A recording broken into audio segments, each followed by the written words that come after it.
Hi, I'm Jay Thompson from PhoenixRealEstateGuy.com. I'm here at CMLS2011, my first CMS conference.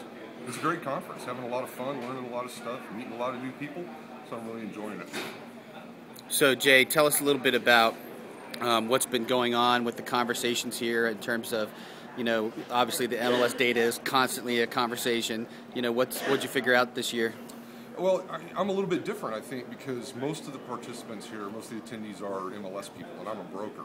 So for me, it's just really interesting to kind of get the MLS side of the story.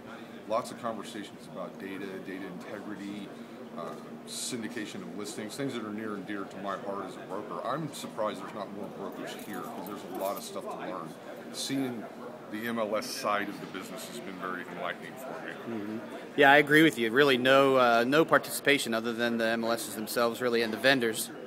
Yep. So, give me 2 seconds about your opinion or your take on RPR and the other outside data conversations. Sure. I'm a fan of RPR personally. It's got a lot of data that's accumulated and presented in a pretty fashion, and that's a part of data presentations, making it look good and making it understandable.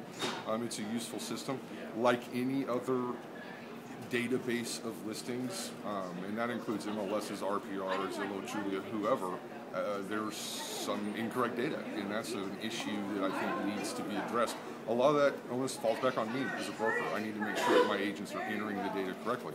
It's a big giant database, it being MLS, big giant database with a whole bunch of data entry operators that are basically agents, and data entry is not necessarily their forte, and I don't know that they necessarily understand the importance of having good data. Mm-hmm.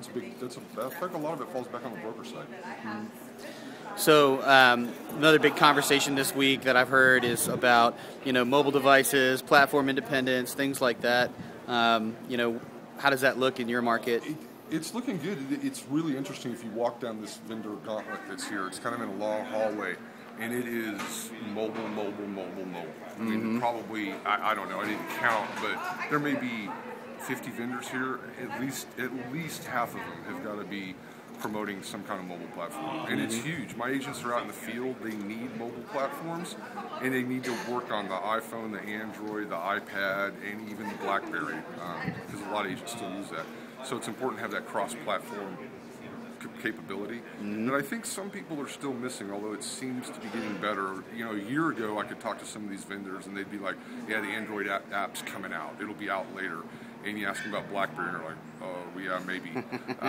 Now when I talk to vendors, a lot of them just present it right up front. Hey, we've got iPhone, we've got Android, we've got BlackBerry, so they're getting it, which is good. Right. All right.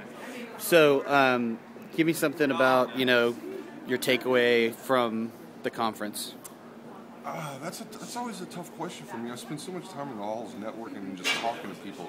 But conferences like this re-energize me.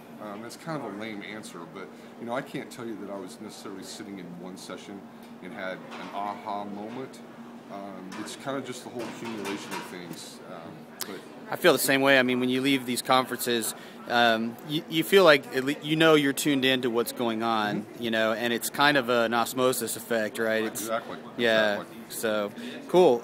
So the question we asked everybody else too is, what's your football team? Pro or college? Whichever's you're more passionate about. University of Texas Longhorns. All right. Big game this weekend against OU. Sweet. Yep. All right, man. Thanks a lot. You bet.